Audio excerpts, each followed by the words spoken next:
Good morning, everybody. Thanks for being here with us today and attending this session for the right to clean air, partnerships, policies, and practices in focus. May I please welcome our moderator, Ms. Aafreen Siddiqui, to introduce the panelists and take the session, this exciting session from here for us. Thanks, Aafreen.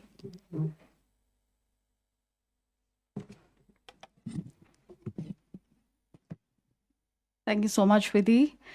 While people are warming up, having their coffees and snacks, and we let them come in, but we are already 18 minutes late. So let's get going. It is my honor to be moderating such a powerful panel. And I have not seen or been to a panel that has almost all the stakeholders that are needed to join forces to move mountains of a complex challenge like air pollution. My honor to welcome Mr. Joseph Jackson, Managing Director, Bosch, Thailand and Laos.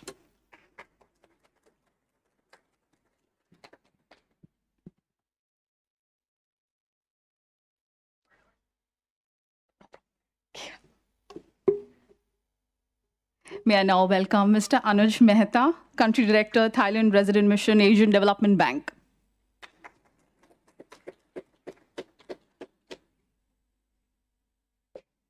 Welcoming our government champion, Siwaporn, Rungsiyanon, specialized expert on air quality and noise management from the Pollution Control Department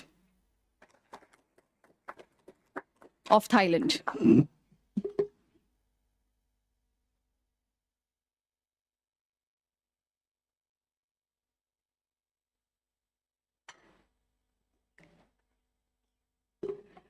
Welcoming Mr. Asim Jaffrey, who's a country lead, Fair Finance, Asia, Pakistan.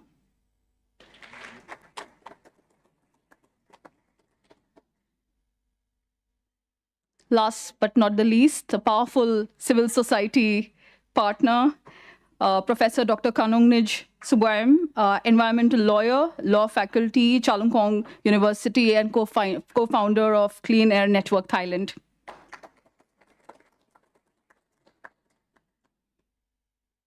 Thank you so much, everyone, for joining. And that's me, Aafreen Siddiqui, the Regional Public Sector Innovation Specialist with the Regional Innovation Team at the UNDP Asia Pacific. There's another hat that I wear that I'd like to share. I also head the Secretariat of Our Common Air. It is a global commission combating air pollution, doing high-level advocacy, co-chaired by Right Honorable Helen Clark and Dr. Soumya Swaminathan, who's the ex-chief scientist of WHO. So the two hats that I wear have given me the privilege and honor to moderate the panel today. And now I'm taking my seat.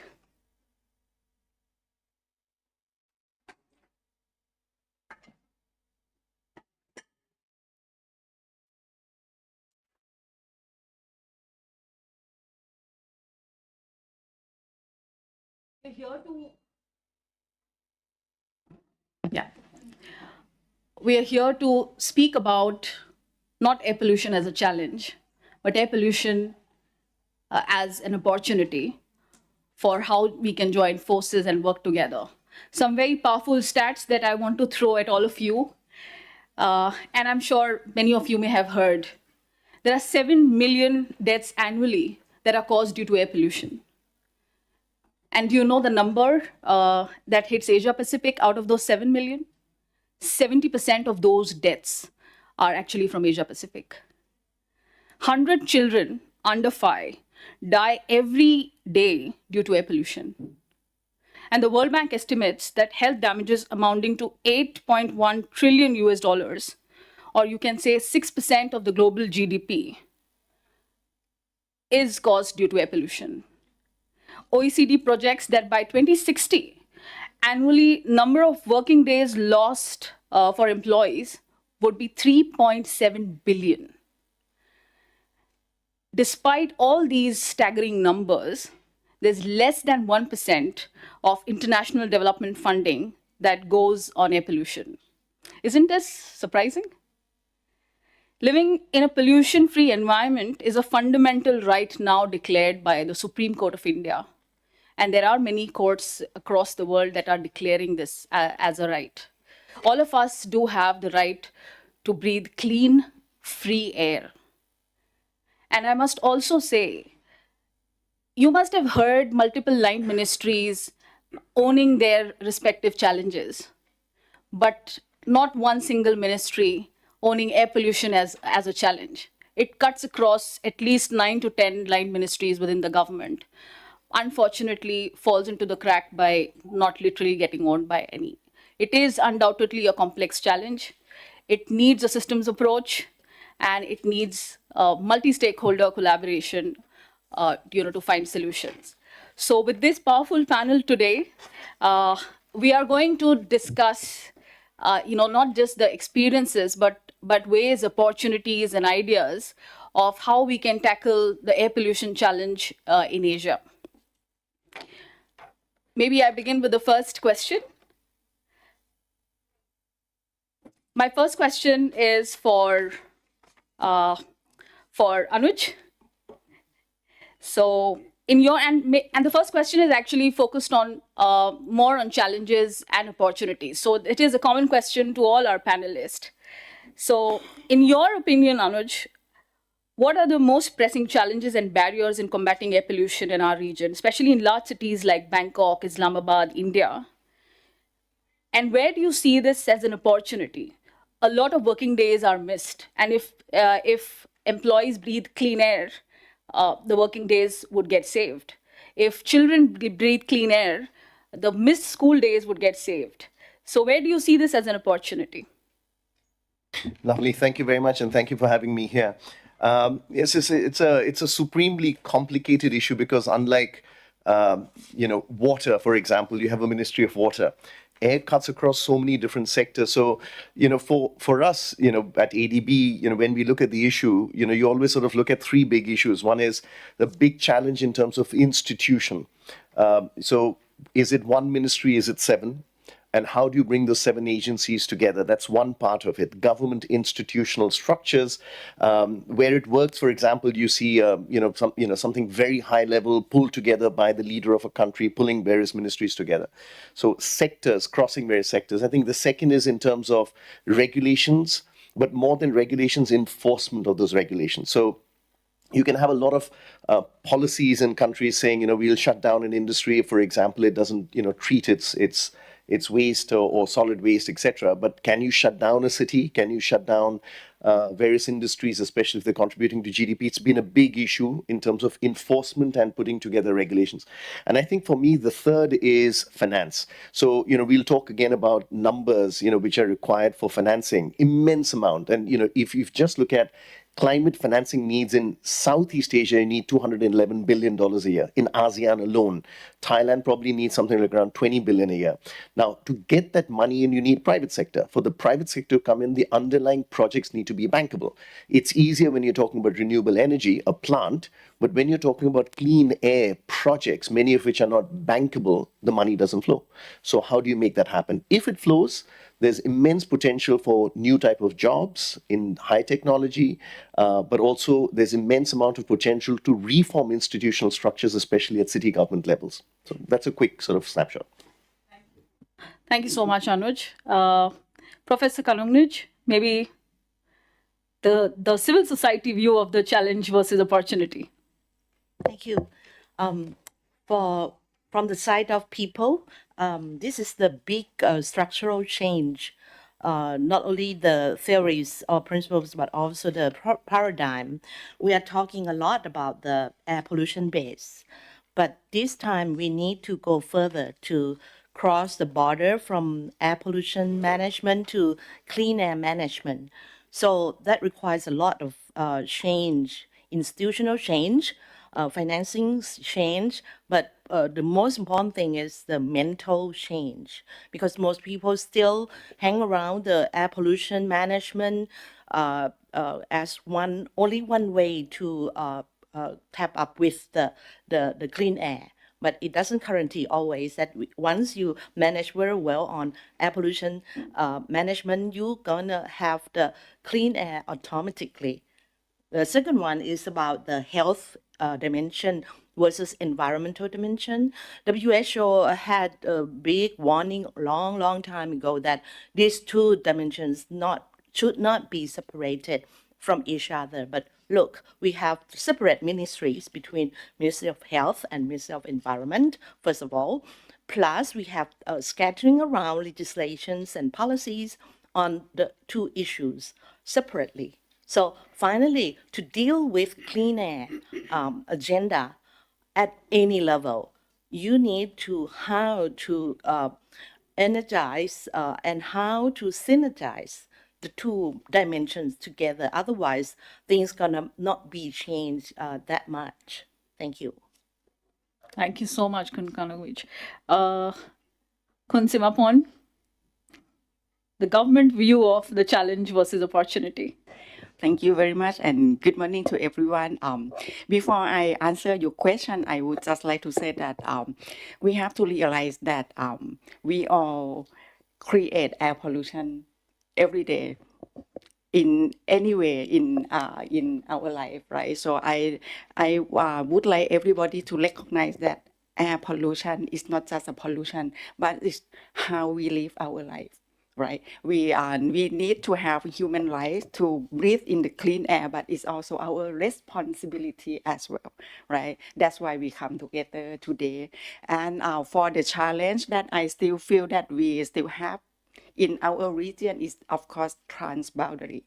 Right, and the midst of cooperation, sometimes like Professor Kanongnij just addressed that we have like separate work, we work like silo, but in order to solve air pollution, right, we need to think about three things. First, you need to reduce emission source, right? Second, you need to communicate, right? And the most important thing is to take care of your people. You need to take care of the public health, especially vulnerable group. So my my optimization is cooperation, of course, and multi-stakeholder working so that we can beat air pollution like Thailand trying to do. Thank you very much. Thank you, Kun Siwaporn. That was super optimistic view coming from the government champion. All right, so coming to the private sector view of air pollution, Joseph. Yeah, it's really great to hear from the other stakeholders talking about it from such a high strategic level, right? I think from the private sector view, from our perspective, just to give some background, Bosch is a German company. We're active in the mobility sector, industrial sector. So these are all, of course, very relevant to this discussion. And in terms of the challenges, I would say there are three aspects to it. The first is financial. Moving into, let's say, cleaner technologies and so on, of course, requires upfront costs, upfront research, upfront capital expenditures, and so on. So how to bridge that financial requirement, of course, for mass adoption of cleaner solutions is one of the challenges. The second one is technological. Are there the solutions available? Or maybe in certain parts of the world, the access for local expertise or reliance on imported technologies are some barriers towards faster scale up because it affects, of course, the ability to roll out, scale, maintain, service, and adopt these technologies in these countries or regions. And the third aspect that plays a big part, of course, is, as was mentioned, is the regulatory environment, because policy, of course, is one of the big drivers for shaping adoption of different solutions, different guidelines in terms of cleaner technologies. So I think working hand in hand about all three aspects, when there are policy drives towards, for example, cleaner technologies, better emission standards, for example, it's a very concrete one, then from the private sector, they have to step up, develop the necessary technologies and solutions that can meet these kinds of tighter standards.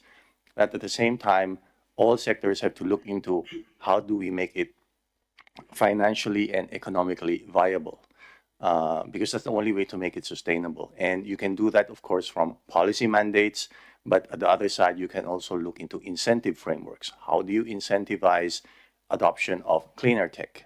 Because you already mentioned there are hidden costs to pollution in terms of healthcare costs, and of course, lost productivity. So that can be monetized. And then using that in terms of savings, you can use that to incentivize adoption of all of these cleaner tech and solutions.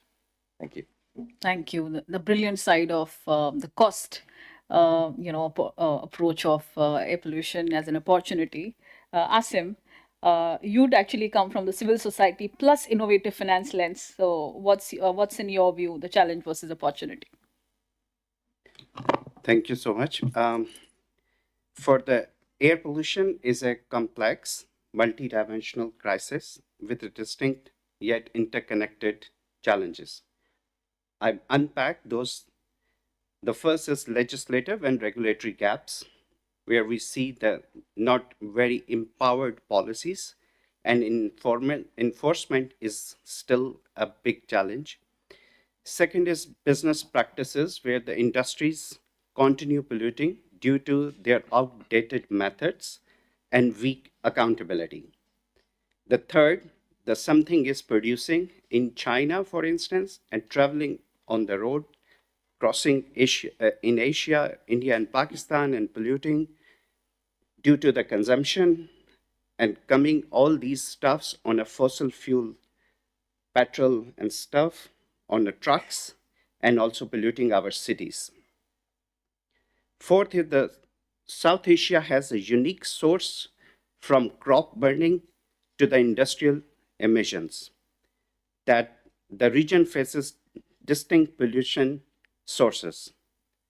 The fifth is the resource mobilization, where we see the financial industry is not ready to change the model, for instance, repurposing the finance, putting the people and the planet at first and profit at the second. Lastly, health and economic crises, especially the cities like Islamabad, where the tropospheric ozone levels are high.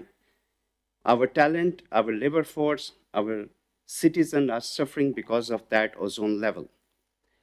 In terms of climate finance, in total, annually, we need up till the 2030, $2 trillion. But the real challenge is, like Oxfam's Shadow Report on Climate Finance 2024 states clearly that we need this money as a grants. Right now, it's as a form of a loan. So because of the loaning, the developing countries consider as a debt trap. So going into the debt trap is really a barrier going to invest in the air pollution tackling. Thank you. Thank you, Asim. You highlighted a very important aspect of loans versus grants, the need for for change and also reform in financing air pollution.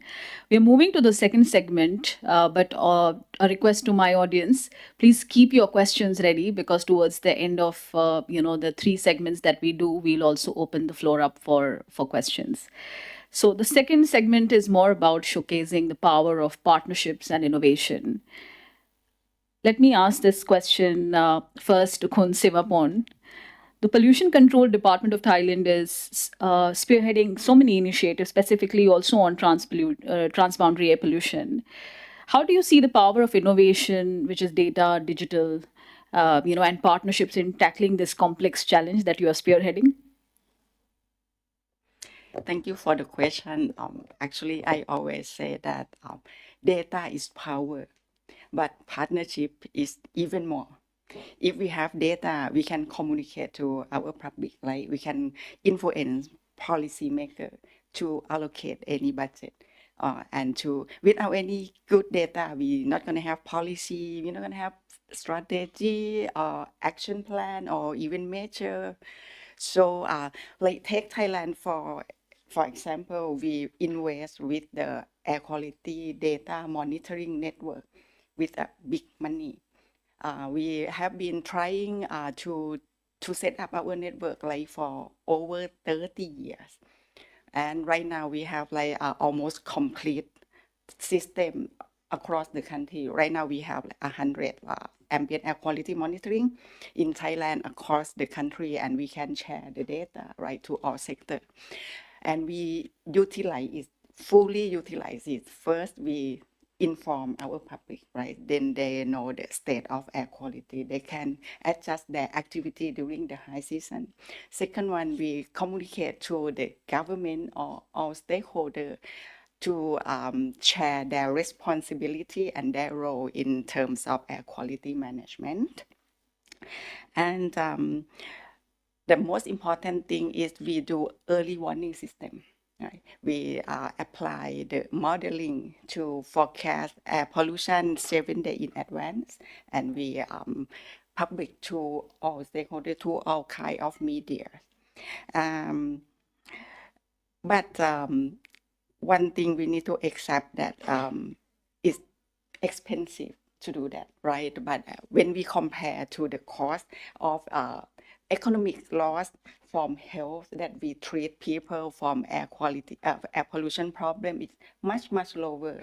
Thailand with UNEP, with UNEP, we used to study the cost of inaction. If Thailand cannot implement the policy to control PM 2.5, including transboundary haze, we gonna lose 2% GDP by 2030. That is just next 5 years. So we need to invest in terms of air pollution monitoring, air pollution management, and also for health protection. We also use a lot of budget of the budget to do the best healthcare for our people. And this data, this whole system of data also linked to partnership, right? Because partnership, they know they're concerned about the problem and they have willingness to join with the government to work together. One of the good, I would call best practices, but for me, I don't like much best practices. I want to scale it up. I think we have too many best practices. We need to scale it up to make it sustain, right? But still, we have the good one, like, you know, that we have a big problem with open burning, right? Forest open burning. So we try to change, we make a partnership with the one who burn. We try to change them, bring them to be with the government, change them from burning forest to guard the forest. And then we can reduce air pollution problem in the northern part of Thailand. In conclusion, we also engage all kind of sector, especially like civil society, like Professor Kanongnij is very important to the role to leverage our work, especially for Clean Air Act, right? And all kind of sector, government, private company, businesses, civil society, academic, and everyone, not just only in Thailand, but in our region, especially in Mekong sub-region, there's still a lot of room and a lot of gap to fulfill. Thank you very much. Thank you, Khun Siwaporn. And for those who don't know, Khun Siwaporn is also known as Miss Mekong because she does a lot of advocacy across transboundary air pollution. So thank you, Miss Mekong. All right, so the next question is for Joseph. So Joseph, how is the private sector innovating to improve air quality? As a global company, how does Bosch balance innovation with sustainability to ensure its products and operations contribute to cleaner air? Thank you for this question. I think that's exactly the key point, right? That innovation can go hand in hand with sustainability. It's not that it has to be one or the other. So for us, and it's been mentioned several times already in this panel, one is definitely we have to engage with multiple stakeholders because the topic is really very complex and wide-ranging. So for us, engaging with the public sector, even with academic institutions, the financial institutions as well, to understand, okay, where's the direction? Where's the policy movement going? What are the kinds of solutions that are needed or prioritized? And then we try to act or adapt ourselves to move in these kind of directions. One concrete example, for example, is emission legislation. If higher emission standards are going to be on the roadmap, then we try to come with the necessary innovations to try to meet those higher standards and make them available. So another one that we incorporate into our own product development process is what we call DFE, Design for Environment. It's a framework in terms of how we design products and innovations and technologies from the design itself, the type of production process that we develop that tries to, for example, use less raw materials, that uses more efficient processes that reduce wastage or scrap material at the end of the production process, towards even end of life of during the product life cycle, whether it can be recycled, whether it can be reused, and so on. So that's also part of how we try to develop our innovations for a more sustainable outcome, designed for environment. And you mentioned about innovation and sustainability. I give two concrete examples of innovations and developments that we've done that also contribute to this direction. One is we are in the energy sector. We develop industrial boilers. These are boilers used in industrial processes to generate steam and heat, for example. And currently, they burn hydrocarbons to generate the heat and steam. Aside from, of course, continuing to develop and increase the efficiency of these boilers, which then help to, of course, reduce emissions, we've also developed a line of electric boilers. Of course, you have to look further up the upstream and then make sure that the energy source for the electricity, of course, is also sustainable.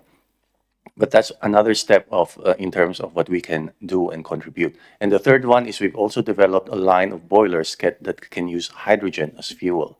So this is just one example. The other one is in the mobility sector. We also see a transformation now, moving towards more electrification, hybrids, battery electric vehicles. There will be a need to have a solution for the batteries at the end of the product life cycle.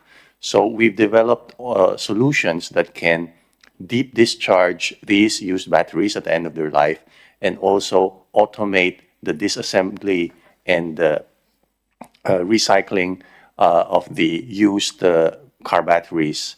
And so this is, again, another way where innovation and sustainability can go hand in hand to promote these kinds of cleaner technologies. Thank you.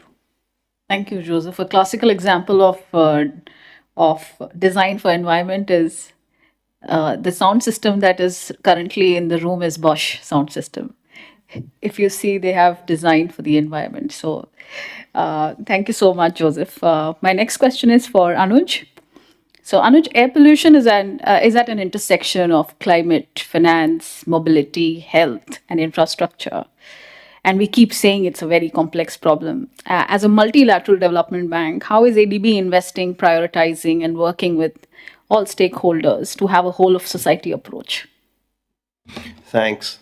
So let me give you three sort of examples of what we are doing at ADB.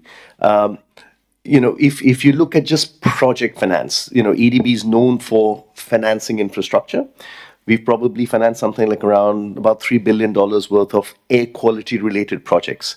This would include part of the BTS in Thailand. Some of you may have seen the e-tuk-tuks project, which is happening over here with MoveMe in Thailand. That is, the expansion of that is financed by ADB. We tend to do more things like this: transport, mobility, landfill, so capturing the solid waste management sort of issues. So there's a lot of individual project financing that we do. Number two is what I would call a programmatic approach, which is for technical assistance. So in 2022, we launched something called the Asia Blue Skies program. It's meant to help our developing member countries put in place policies and plans that includes, do we need to do something on carbon taxation? Do we need to do something on pollution charges? Develop institutional structures, roadmap for equality. All of that fits into this technical assistance, which is helping our countries develop air quality action plans, if you like. Number three is what I would call a programmatic financing approach. So not just a project by project approach, but a whole approach. And for this, I always talk about, the project I did, for example, in Indonesia, which is called the SDG Indonesia One Green Facility. So you work with an existing local bank, development bank such as PTSMI in Indonesia, and you create a green facility within that, which can then reach out to not one, but 15 or 20 projects. Even more powerful than that project is the one which we did in PRC, People's Republic of China. That's called the Beijing Tianjin Hebei Air Quality Improvement Program. And that's been, since 2015 onwards. And this just shows you what all you need to do. We have done, I think, 3 or 4 different tranches or loans. First one was on policy for air quality, then regulation, then a green facility. Access to SMEs. So you need to do a lot. And, the one thing that I always, like to talk about in BTH, especially the China project, is the support to China in developing what I think were the first clean air bonds in Asia. So in 2022, clean air bonds were issued. I think this is under CICEP. Which attracted a lot of domestic financing for air quality improvement. And it's very nice because on one side, you're developing the list of projects. So it can go into solid waste, it can go into mobility. And on the other side, you're actually raising money from the market with some support from ADB to even make that concessional or affordable, etc. And then you have a lot more money flowing into many projects, not just one. So clean air bonds, I think, would be something that we really want to expand all over ASEAN, because it's not about the one project. It's about crowding in money for 100 projects across ASEAN. That's critical. That's sort of a quick snapshot, and we are trying, hopefully with PCD support and the government of Thailand, to develop a similar air program also for air and water combined for Thailand. Thank you, Anouj. That was promising. Maybe moving to Asim. So Asim, how does financial policy influence air quality regulations? From your side of innovative financing and civil society approach, what role do sustainable finance initiatives play in driving corporate responsibility and ESG compliance? Thank you. Right now, in 2023, Fair Finance Pakistan has conducted on ESG sustainability policy ranking among the commercial banks and targeted the largest commercial banks, 5 in the country. And we were very surprised they were scored only zero, near to zero in the investment of the nature. And the climate change, they scored around 20%. So with this context, there is a huge need for innovate. Strategically, the banks are very much clear, developing a plan. However, the product line, the portfolio, and the transaction level, they need a capacity building for coming out from the traditional model and accept that this is the accelerating problem of climate change, and we need an action plan, and we need to develop the product lines, which helps the private sector. I can put the example in a way that the Fair Finance Pakistan Coalition is a good blend of the private sector and the civil society, which initiated the campaign on the clean air in the country. And after 3 years of successful advocacy, we are right now having a 9A article asserted in the Constitution of Pakistan, where we have seen the good driving force in the private sector is ready to adopt the new policies which save their children's life, their own business life, their employees' life. So that is the platform is ready to adapt the new approaches. Just need a finance to be ready to implement and providing the good finance. As Anouj mentioned, the ADB is having a good approach as a multi-donor bank. So same way, the national commercial banks need to ready for those innovative products. Thank you. Thank you, Asim. We need more initiatives like yours and people like you, because the recent IQ Air survey is quite alarming. 3 out of 5 most polluted countries of the world are in Asia, One is India, the other one is Pakistan, the third one is Bangladesh. So it is undoubtedly a cause of concern, and we need more such, innovation and partnerships to drive, such collective action. Finally, Professor Kanongnij, how can we let go of the Clean Air Act, which is a citizen-driven act in Thailand, and it's actually it's leading by example across the globe of how this citizen movement led to multi-stakeholder collaboration towards regulatory vision. So please do share how all of these have joined forces to support Thailand's Clean Air Bill, and what are your key messages for countries driving citizen-led legislatures? Thank you. Knowledge base is the first one that I prefer to put it as the front line, because ignorance is around for the invisible things. First of all, air is invisible.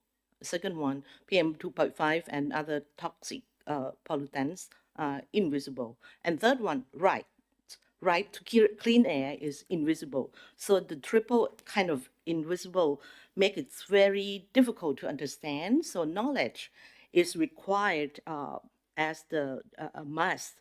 And also our group believe in using knowledge first, use it as the foundation before making any kind of law and policy. Otherwise, stakeholders around will not really understand, or maybe understand different things on the same issues, or else the different paradigms, which is much worse. We did provide the 3 color concept papers: white paper, blue paper, and a green paper on clean air before drafting the clean air bill. Also, we did the research and do the field work to collect all the knowledge from the ground to be used as a guide.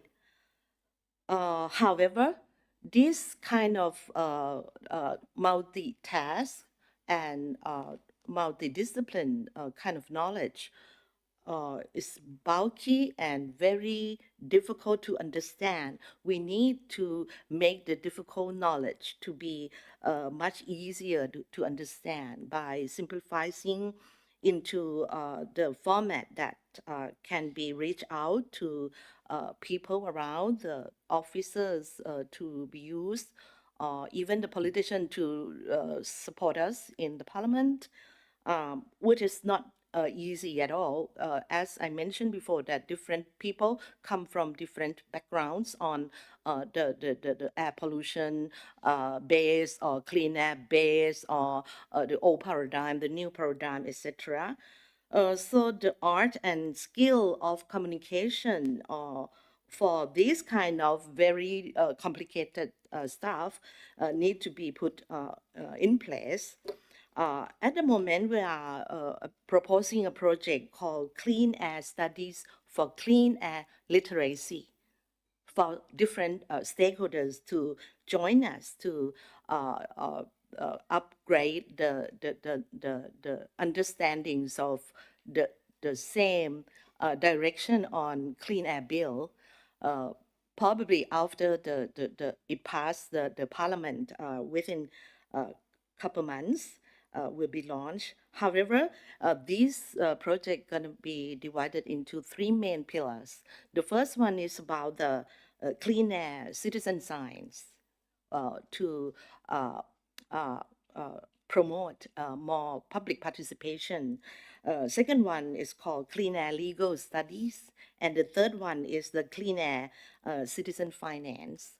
With all this stuff, we believe that the public awareness will help a lot to put the pressure on the ecosystem of the Thai system, not only politicians, but also the officers and the people at large.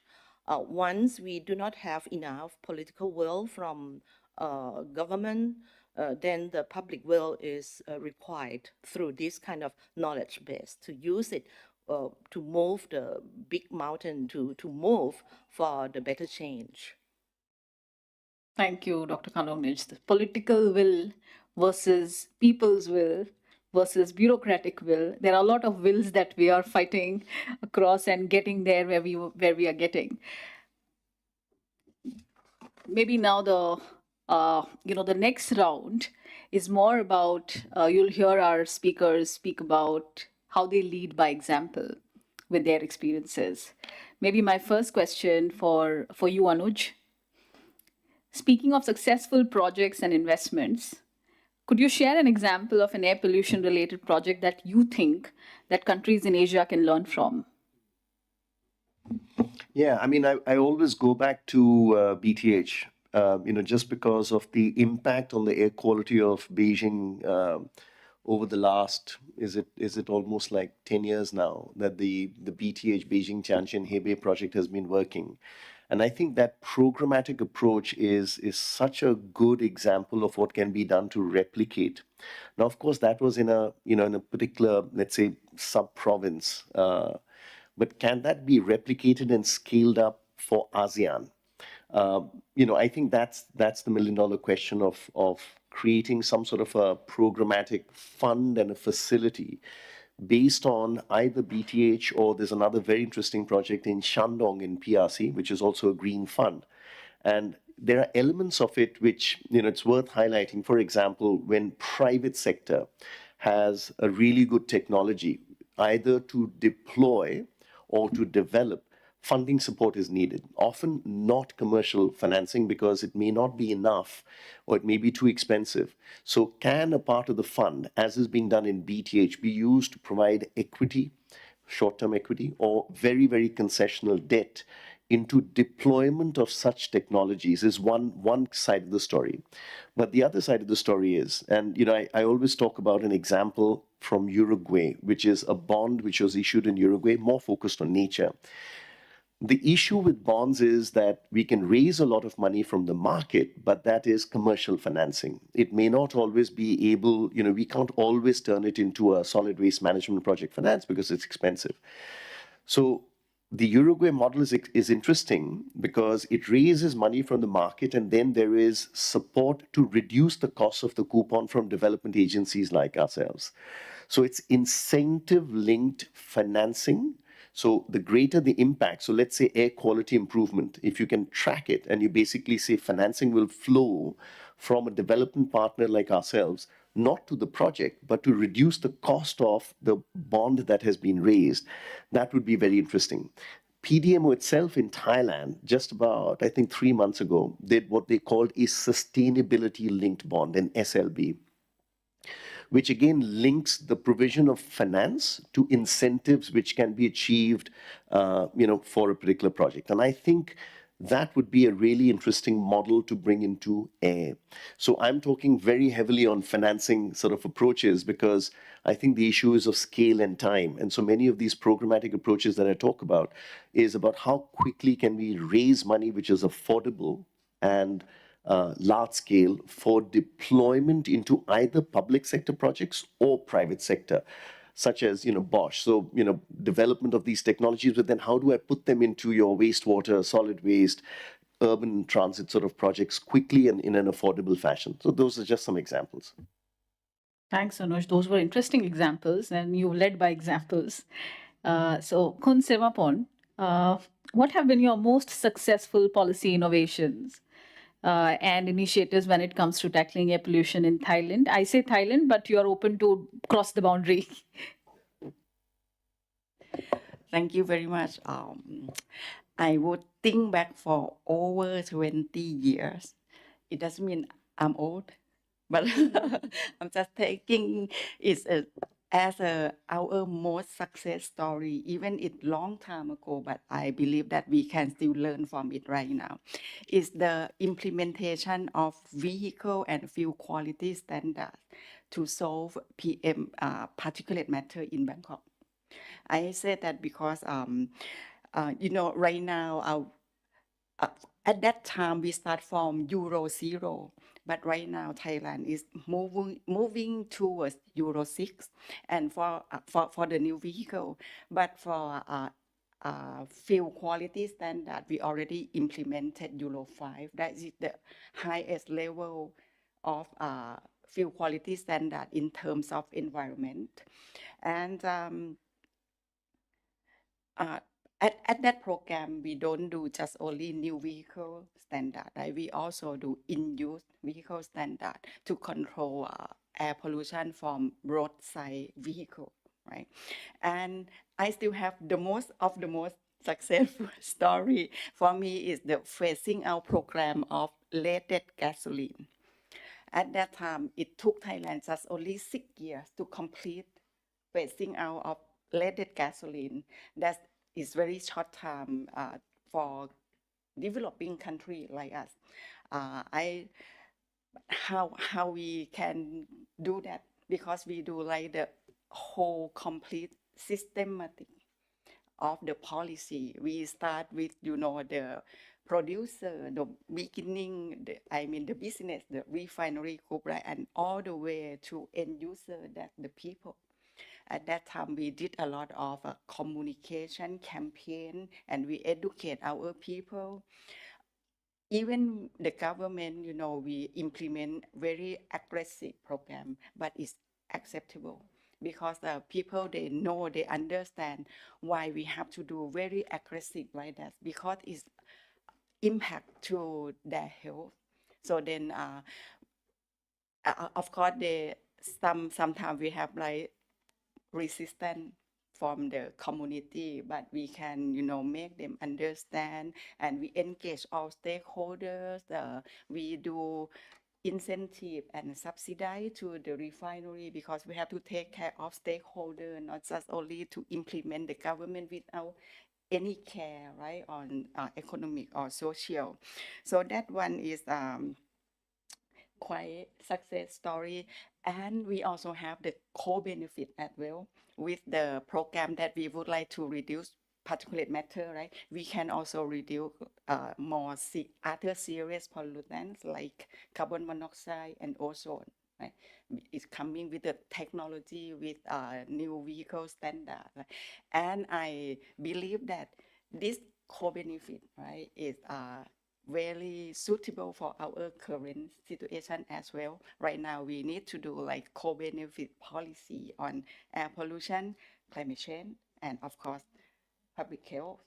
And the success story from Thailand, we share to our neighbor, like Miss Grand Mekong, right? So our neighbor like Lao PDR and Myanmar, we also share to them, and we would like to come together. We don't want to leave any neighbor country behind us. We need to move together as the region for the regional framework of air pollution management. Thank you.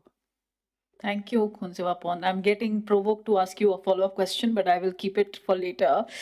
Because you mentioned about this aggressive strategy of, of achieving that mission in 6 years, but I will come back to you later. But just to also, reflect on your point of, regional or transboundary air quality regulatory framework.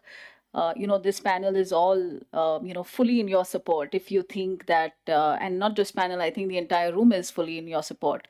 If you think, joining forces with UN organizations and other entities here, feel free to ask. And we are always there to help and support you. Moving to Dr. Kanongnij. Being a civil society champion as well as an environmental lawyer, tell us your most difficult wins and successes in advocating for the right to clean air. It's a tricky question, but over to you. Thank you. I'm not sure whether the war is end yet, but we'll see.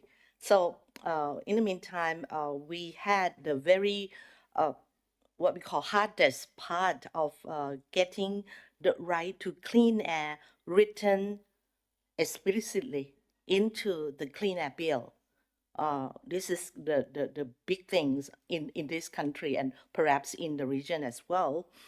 The next hardest part is to get the state to have three duties within the bill: the duty to respect, protect, and fulfill such right to clean air.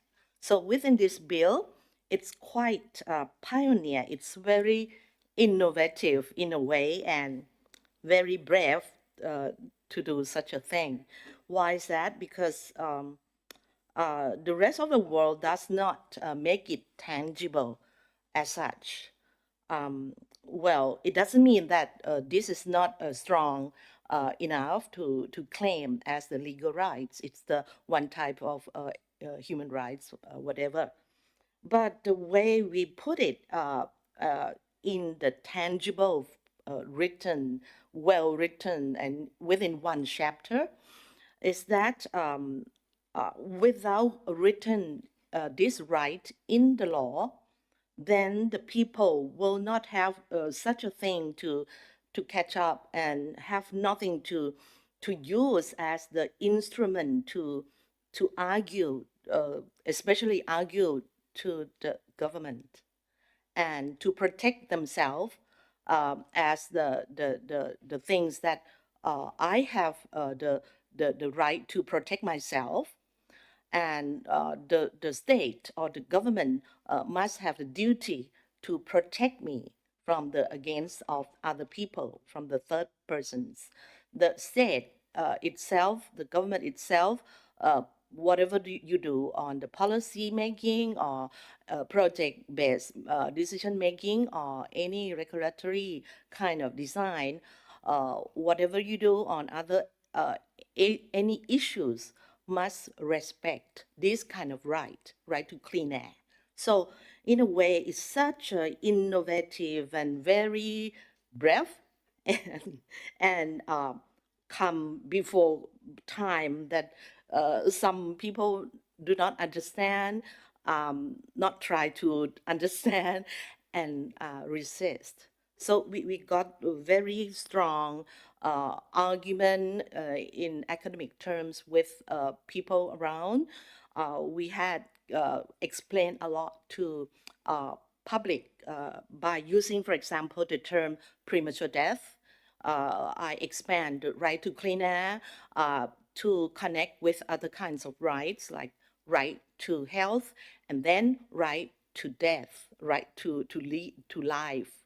Without a good condition in living, you're gonna die prematurely. So linking from one type of human rights to other types of human rights really helpful. This is very helpful in convincing public to see how important of this right to be explicitly written. Also, those politicians try to find the good things to do in their own constituency support. So finally, thanks to Professor David Boyle, the UN Human Rights said that this law is very innovative kind of legal mechanisms in putting the right base and in making the new other innovative technologies of law like carrot and stick initiatives or expand the we call polluters plus, meaning not only the traditional polluters but also those who involve or related to or support to the polluters like bankers or financial institutions that should be well aware beforehand that this kind of project gonna be detrimental to the community around once the project is started.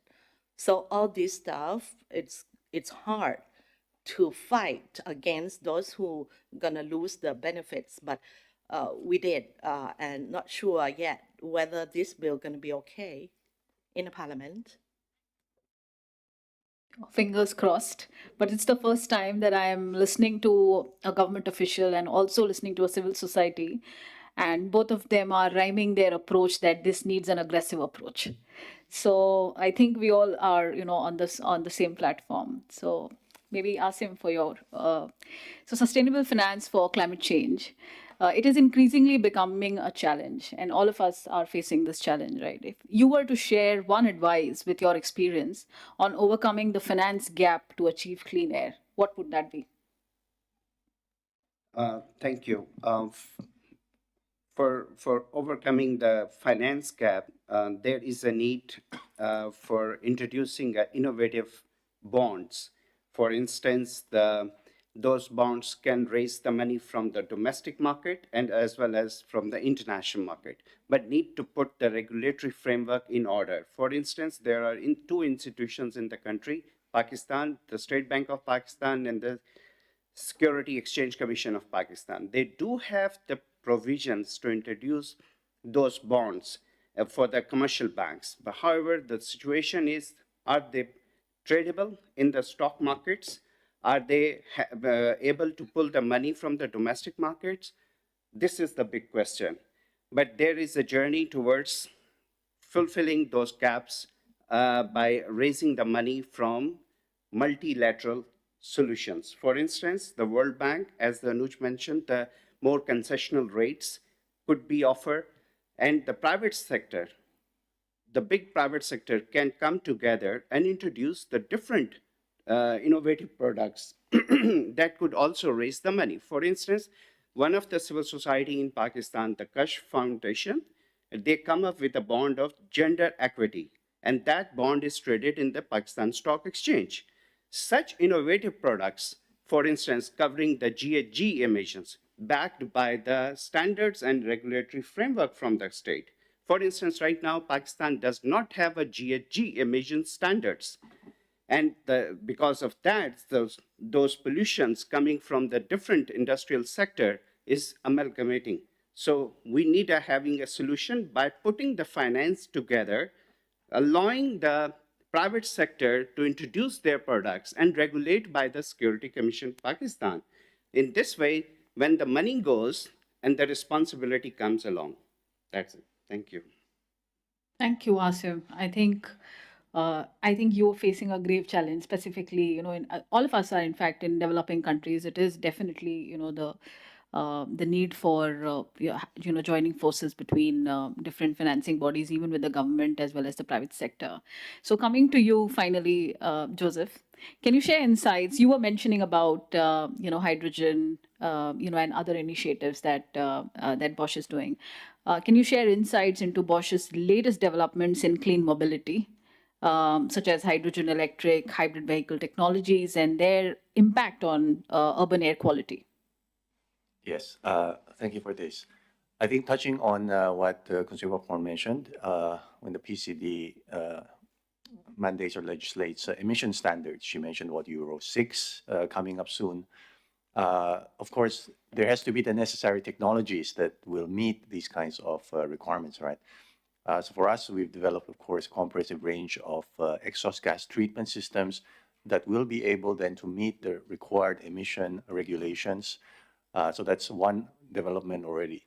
On the electrification side, we already see the movement towards cars with electric powertrains, hybrids, and even pure BEVs.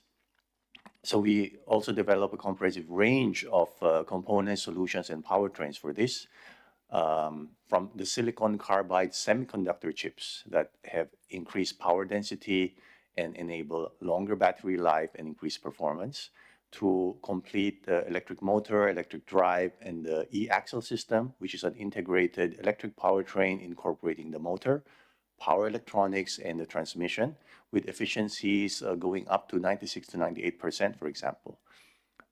We also work on braking. One of the pollutants from vehicles, of course, comes from brake dust. When you brake, you wear the brake pads and it emits dust. Cars with electric powertrains like hybrids and pure BEVs have regenerative braking systems. So instead of using friction to brake, you can use the braking energy to recharge the battery. And with these kinds of systems, you can reduce brake dust by up to 95%, for example. So that also helps on reduced pollution.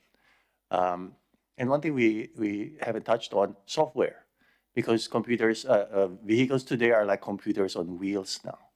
And you need to keep developing vehicle diagnostic software to be able to diagnose, maintain, and service these new kinds of technologies. And we also provide training programs, of course, to workshops so they know how to maintain and service these vehicles.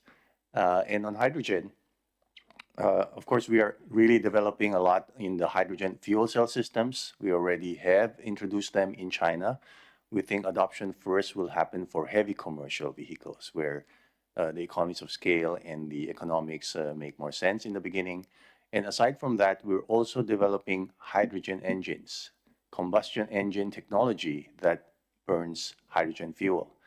So these are just some concrete examples of the kinds of innovations that we try to do to support the push towards cleaner air.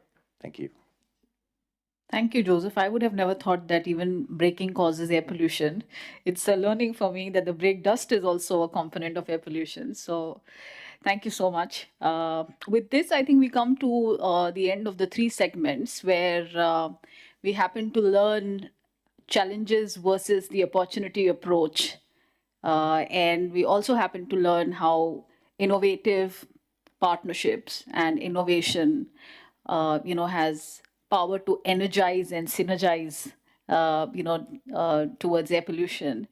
And we also learned how each of our panel members are leading by examples with their respective organizations championing on clean air solutions. So now the floor is open for audience questions for the next 15 minutes. And this is your time with the panelists. Yeah.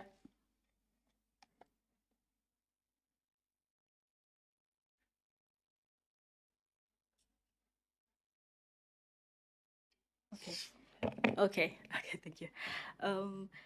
So I want to ask the speaker, I think before that, I want to explain that I come from agriculture business.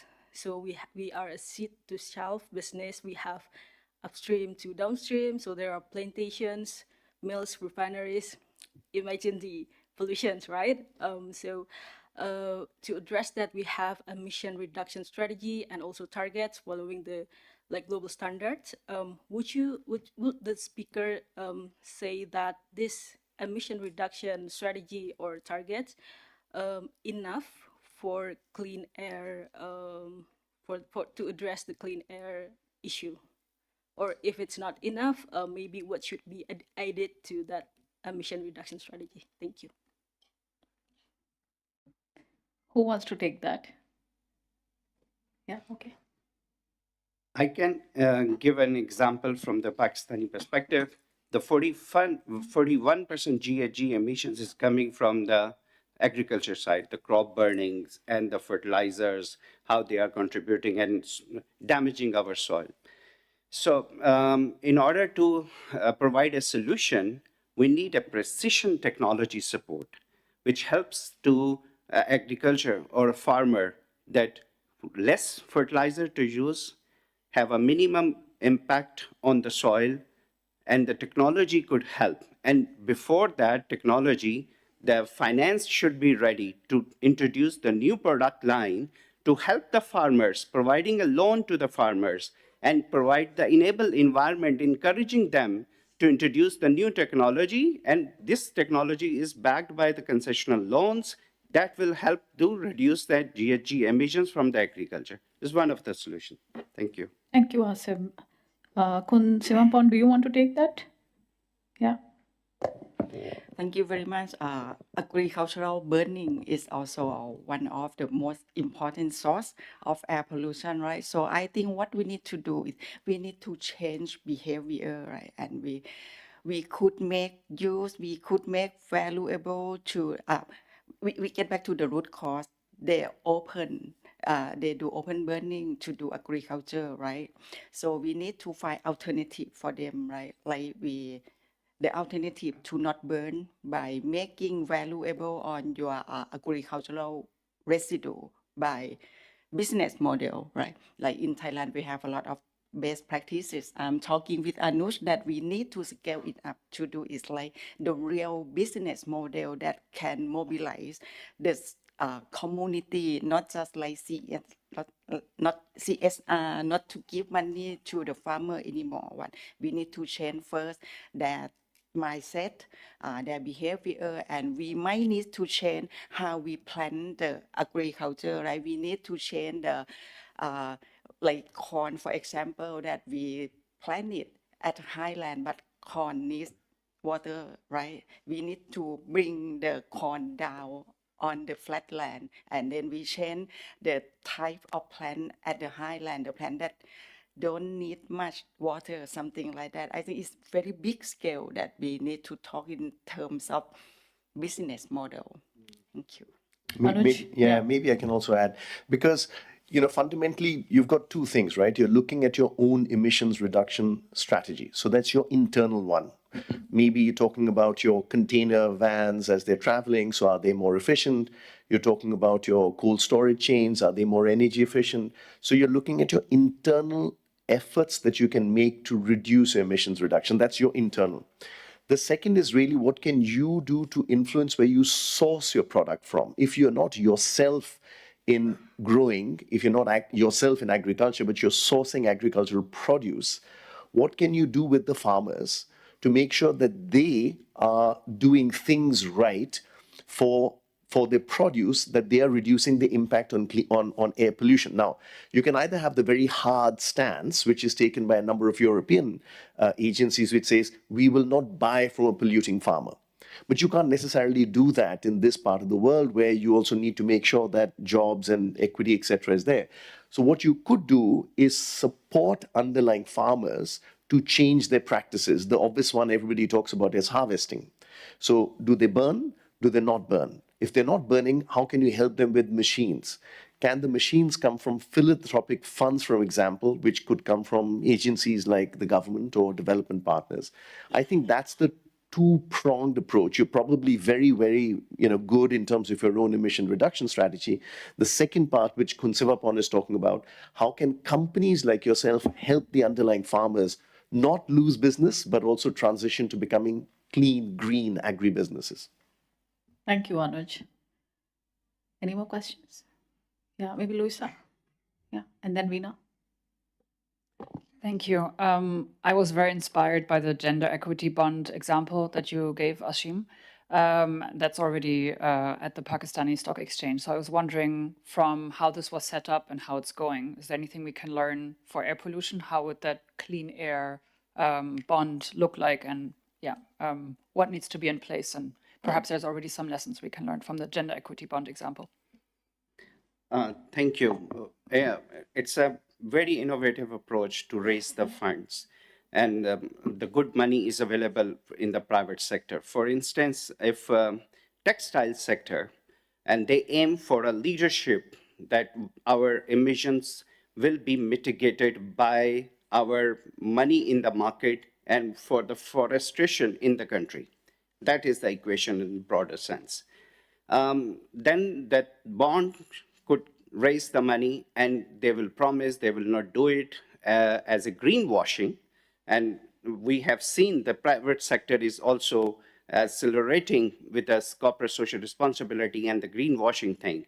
So if the good intent is there, then they raise the money from the market, and the regulation is supported that bond, and that money will raise, and then private sector have a national goal for this much of the emissions they are producing. And now there is a deforestation in the country, X province, and they will invest in there. So based on those investments, the equity will come, and then they will providing the dividend to their bonds shareholders through the stock market. I think it's a perfect idea. Anuj, do you want to, because you were mentioning about clean air bonds as well? Yeah, I think three things, probably taking what Asim says, three things that you need, I think, for adapting any bond to clean air. Number one, framework. So the framework for the use of the money, it has to be according to some national or international standard. It says this is a clean air project. So use of money. I think the second is in terms of having an implementing unit which can develop the project pipeline. Big issue. We can raise the money, but we may not always be able to use it. And the third is blending. So, blending, it's very difficult to talk about bonds without blending it with concessional money to make it affordable in an issue like clean air or coastal protection. Those are the two areas where bankability is not so simple. So doing a bond may be easy. Applying it to projects which are not bankable is very tough. So the third part is blending it with concessional money. Thank you so much, Anouj. So there are two questions. There's one, Veena, and then you. Maybe we can club the two questions and then give it to the panelists. Yeah. Okay, great. Thank you so much. I want to raise a bit of the elephant in the room question. So you hear a lot about the issue of needing concessionary financing, and it's definitely needed because this is not commercial. You cannot be commercially financing clean air projects. My bigger question is, and it's a regional issue, it all goes back to the whole issue of the global north literally exporting their air pollution to this region of the world. And it's a perfect business model, right? So as soon as, if you look back historically, factories did move, right, from the global north to global south. It started since the early 1990s with the whole globalization movement. Brilliant business model, right? Because you've got the factories right next to the world's highest density in terms of population. So your customer is here. The impact of it, as we economists talk about, is externality. And we're paying with it with literally our lives. And we're burning each other to death, right? So I hear talk about agriculture. It's not just the small farmers. They're not burning for fun. They're not burning because of some mythical understanding. They're burning because they're part of a larger agro-industry supply chain, right? So that is it. That's the same with the industry. That's across the board, across the region, in Thailand and regionally. So my question really goes back to accountability, right? Aafreen talked about how only about 1% to 2% of global climate finance is targeting on air quality. So there's no responsibility at a global level. There is on climate change, but air quality is starkly missing. So I think from the region, we do need to have that dialogue to say, well, how do we take accountability to the right place? Whether it's corporate accountability, whether it is state accountability coming back from, honestly, the governments in the global north and saying, hey, we all live under the same stratosphere. And this is something we all need to collectively solve. And I think as a region, that dialogue needs to be triggered, and wondered if anybody or any agency or anybody has initiated that discussion. Thank you. Thanks, Veena. We will take inputs on the accountability maybe from across the panel. It's a very interesting question. Yes, your question, please. Thank you, Aafreen, and thank you, colleagues, for the very interesting conversation. I think we have here about the negative impact of air pollution, for example, on productivity, right? So, and this applies also to other climate-related issues like heat stress, etc. For example, I'm curious to know if maybe from Joseph, right? So, private sector and company like Bosch is actually investing in mitigation interventions targeting workforces, for example, in your company.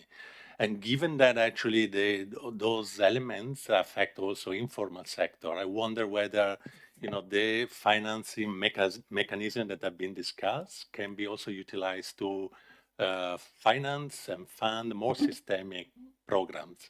And focusing on workers, both formal and informal, could be one element, one project of a bigger programs, which look at obviously the environmental aspect, but also mitigating the effect, looking at more adaptation, and looking at cohort like women workforce that are most affected very often in this context. Thank you.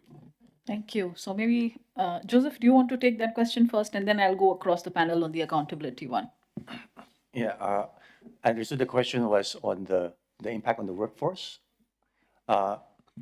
Well, I could definitely, I think it was also mentioned earlier in the panel that we, of course, focus a lot on internal efforts to mitigate our own emissions and so on. Actually, on scope 1 and scope 2 types of emissions, which are emissions generated from our own locations, we've been carbon neutral since 2020. And we're definitely working on targets to reduce our scope 3 emissions, which are emissions upstream from our supply chain and also downstream from the emissions generated from the products, our products when they're being used. So that's definitely something that is on our radar. Aside from just the carbon emissions, we also have set targets for ourselves on energy efficiency, electricity savings, water conservation, and even on the circular economy, reducing scrappage, wastage, using recycled materials, finding second life uses for components, and so on. Even on our sites, solar panels and so on, these are classic things that I think most companies are already doing. It's a bit indirect in terms of the impact to the workforce, but I would say that by acting responsibly as a company, then people who work for us are contributing to this effort for more sustainability. And you also mentioned about diversity. Definitely, that's also one of the sustainability development goals that we have set. And diversity is one of our values as well. And I can tell you that we definitely have a very diverse workforce in terms of gender, in terms of nationality. I think we have well over 20 different nationalities working for us here in Thailand. Yeah, I would say that these are all factors that we definitely look into and try to develop. Thank you. Yeah, sure.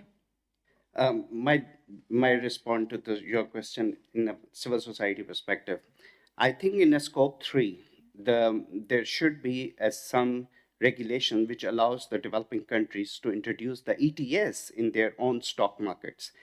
The developed countries should allow the developing countries to trade in. The private sector should come with the different projects and get the finance credit in terms of the carbon markets. That could help to address the scope 3 emissions.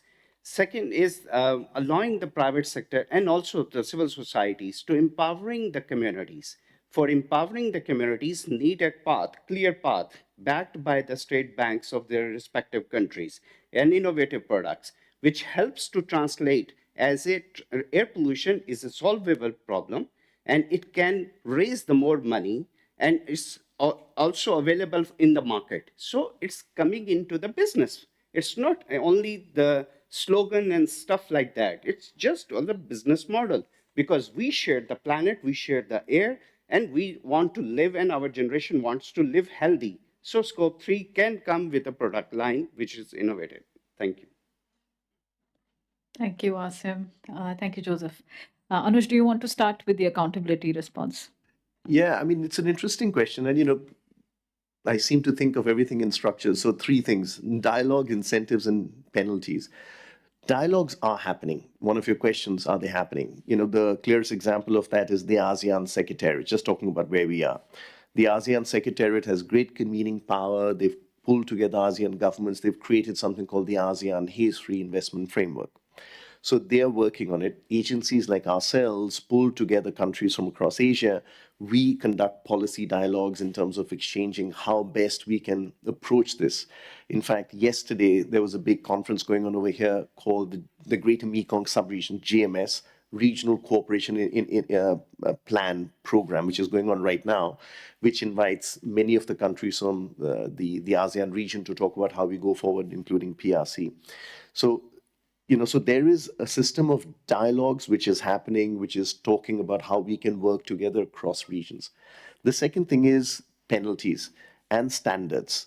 So, clearly where a country or a region, the EU, for example, or Thailand or other countries put a framework together saying, this is best practice, private sector then adheres to it. It helps them think about, how they actually have their own practices going forward. But it has to go along with your own country's enforcement mechanism.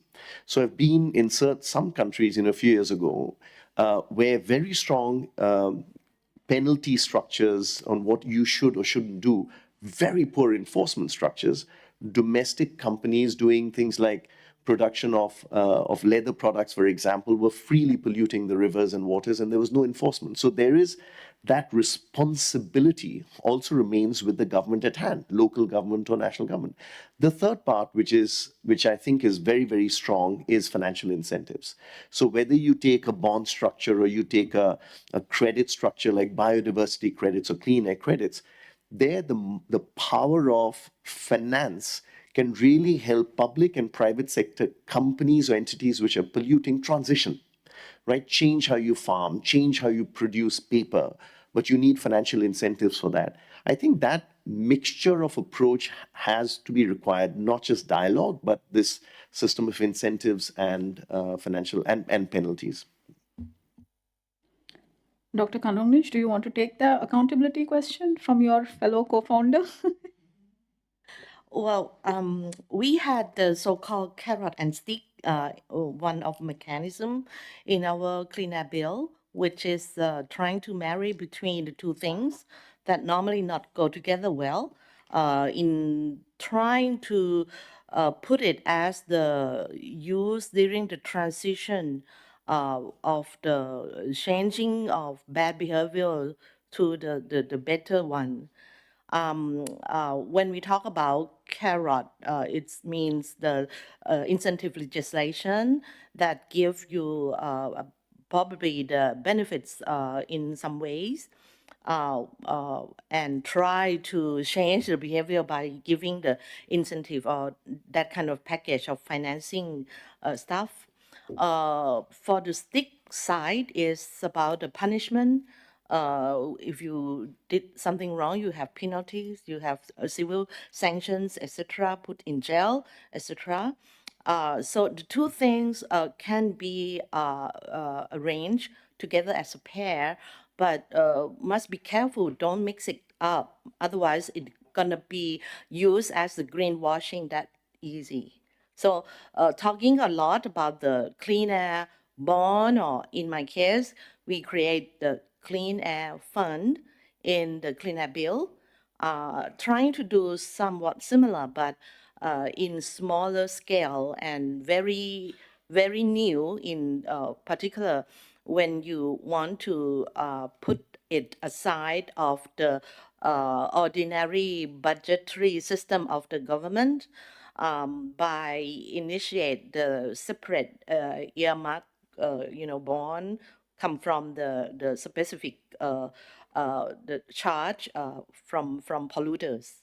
So this is the innovative mechanism that trying to convince the polluters to become the solution providers, and try to help the small scale agriculture who wants to go together with the package of the clean air bus. So this is still new, but hopefully it's going to work out all right. Thank you, Dr. Kanongnij. Siwaporn, no comments. Well, I just have one input to share here. So accountability has been a fundamental challenge, and the commission that I head, the Secretariat for our Common Air, the powerful pool of commissioners actually thought that it is important to let something out in the public and initiate a dialogue on accountability, because yes, there is data. Yes, urban bodies are monitoring PM 2.5. But what are they doing after monitoring PM 2.5? Are they naming and shaming the entities? I think it is also a topic of global discussion, because there is rarely any government body that literally has accountability mechanism. So we have published a paper which only focuses on city level, country level, regional level, and global level accountability. And happy to share with whoever is interested. Please reach out to me. And maybe Joseph, do you want to speak about accountability? No. Okay. Asim? Yes, of course. In terms of accountability, I see that there should be an international framework for accountability, and level solutions. For instance, this is the only planet we share all. If we lose it, so nobody will have any benefit from it. So it should be a global structure. There should be every state, which is sovereign, every institution comes underneath the sovereign state, should go beyond the pledges. There must be a compliance regime in the world. No more pledges, no more hi, share. There is a more serious business. So air pollution, we cannot see it, but that's the problem which is damaging us for our new generation as well. So accountability comes in multilateral solutions. That's my take. Thank you, Asim. So, mindful of the fact that we are standing between you and the lunch. So, maybe, I can ask one final wrapping question. I know I had two, but now I changed my mind. And it's going to be one and a very solid question. Look, I think this panel is a very powerful panel, and I feel it is a waste if we let the panel go without this final soft pledge that I'm looking at. So my question to all the panelists together, do you think there is a need for a regional call to action to combat air pollution? And if yes, what do you think would be the idea of, your commitment and collaboration towards this kind of a regional call to action? Starting with Anouj. Absolutely. I mean, I'm just, literally scribbling over here as we're going through. There is definitely need for a call for action for the region, which puts together partners such as public and private sector, but also governments from across the region, maybe with a convener such as the ASEAN Secretariat or ourselves. What we can bring together to that is, technical assistance to develop the flow of things, develop, climate bonds or clean air bonds, a financing facility, etc. That will require technical assistance, innovative financial instruments, etc. But also support for developing your 10 or 15 anchor projects, right? What demonstrates that it's happened in somewhere and then can be replicated. And then also brings together a coalition of partners who can bring some of this sovereign concessional financing together. I think that would be the call to action that, I would say would be meaningful and impactful. And I think if we can then also bring in the power of, committees like yourselves with, very, very senior politicians from our countries who can show the intent to make something happen, that would be a loose a structure I'd put together for a regional initiative. Thank you, Anouj. Dr. Kanongnij? Well, we can improve and upgrade the original kind of agreement or platform under ASEAN, like ASEAN Human Rights Declaration or ASEAN Agreement on Transboundary Haze Pollution, which focus too much on disaster but not in clean air kind of management. And also, we had the so-called the AISHA, ASEAN Intergovernmental Commission on Human Rights, that are working on developing the kind of platform to improve the right to a safe and clean and sustainable environment as such. So all these are kind of initiatives that already existed around the region, plus the fact that each country in the region, for example, Singapore already established the Transboundary Haze Pollution Act. Malaysia, I'm not sure have it or not. Thailand working on the Clean Air Bill. And if other countries around the region do similar things at the same time, in terms of international law, we call it as the international best practice, which become custom or tradition, finally can be legally binding according to the status as a source of international law. And without written law, this can be somewhat more or less binding in such a sense. So yes, whatever platform, go ahead, dialogue, declaration, MOU, whatsoever, do it. Just take action and action now, because we already late, too late. Most people pay too much attention on the climate change issue, which is not I didn't mean that it's not important. It's important, but clean air was overlooked too long. It's now to make the backward to see and live out the importance of this issue and try to tackle the transboundary mission altogether. Thank you. Thank you, Dr. Kanongnij. The time is now. Go and take action. That's really powerful. Okay, Siwaporn. Thank you. Yes, absolutely. We need a call for action that, like what Thailand is doing and have been doing, like take transboundary haze, for example, right? We initiate haze-free ASEAN roadmap, Chiang Rai plan of action, also clear sky strategy. But when we talk about disagreement, we focus just only one source of air pollution. But for me, I think it's not enough, right? Because air pollution, we have three main sources.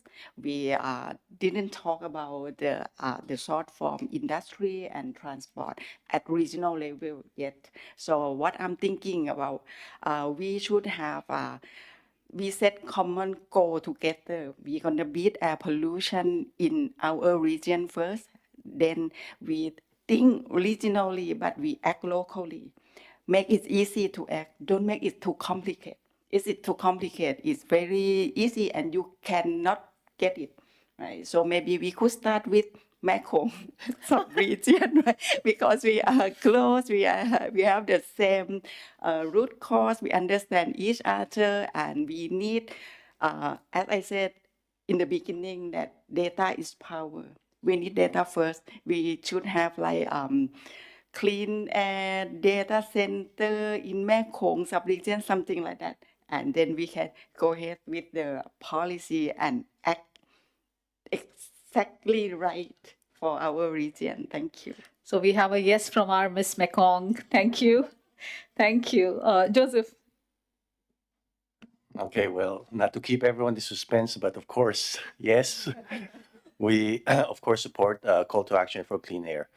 I think that what we from the private sector can do is to contribute. You know, when I think Siwaporn mentioned it, you need data, you need science, you need what is possible. Yeah, so setting standards on cleaner air.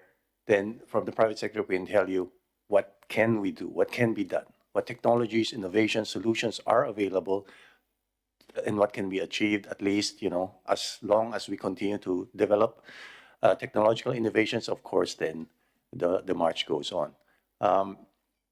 And we're happy, of course, to work with all the different stakeholders for data transparency and even explaining what can current levels of technology do, what's possible, and what could be possible in the future. Then roadmaps towards systematic approaches to cleaner emissions, cleaner standards, cleaner regulations can be planned and mapped out. I'd also like to reiterate what was mentioned also. The carrot and stick or incentive frameworks are essential because the only way to make it sustainable is that it has to be economically viable. We always think of sustainability in three aspects: environment or ecological, the social aspect, and also the economic aspect. Only by having the right balance of these three can you really make a sustainable push and make progress.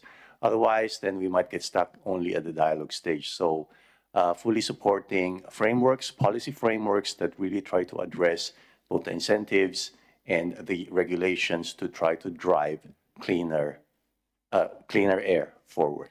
Thank you. Thank you, Joseph. So yes, from the private sector too. My last panelist, we want a yes from you as well. Of course, yes.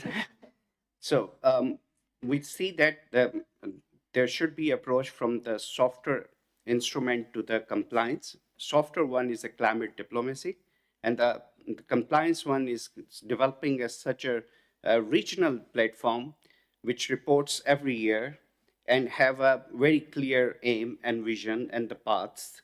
For instance, we shared the airshed, 6 airshed among these countries. So this is our own problem. So we own our problem and we will find the solutions and share the data together and find the solution together. Thank you. Thank you, Asim. So by now, all of you have understood this was not a speaking panel, but it was a doing panel. It was an action-driven panel. So we are going ahead with our plans. If you want to join hands with us, please feel free to join us. I can literally say on behalf of UNDP, Sarah will, coordinate and collaborate with all the stakeholders here on the stage. And if you'd be interested, please do join hands because we will come together for a regional call to action on the right to clean air very soon. So stay tuned and thank you so much. I'm not summarizing the discussion as traditional panels, but just requesting all of you. So if you think you can contribute, you can support, you can collaborate, please do reach out to us. And the panel will continue to engage and come back with some action-oriented stuff next year. Thank you so much. Yeah, sure.